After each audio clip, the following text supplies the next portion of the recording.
ನನಗಿಷ್ಟ ನಿನ್ನ ಕೋಪ. ಅಪ್ಪ ನನ್ನ ಅಪ್ಪ ಕ್ಷಮಿಸುತ್ತ ಹರಸಪ್ಪ. ಚಂದ್ರನಲ್ಲಿ ಗೇಲಿ ಮಾಡಿ ನೀನೆ ಚಂದ ಎನ್ನುವ ಕಥೆ ಹೇಳಿ ರಂಜಿಸುತ್ತ ಮೈ ಮರೆಸೋ ಚಂದಪ್ಪ.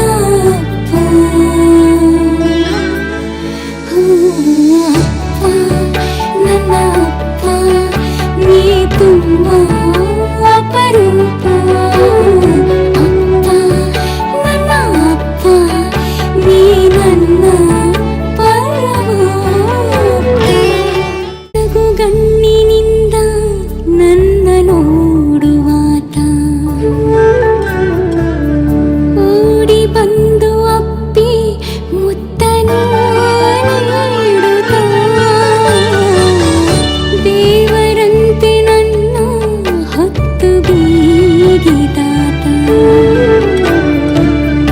ಕಾಲಚಕ್ರ ಸುಳಿಗೆ ಸಿಲುಕುತ್ತಾ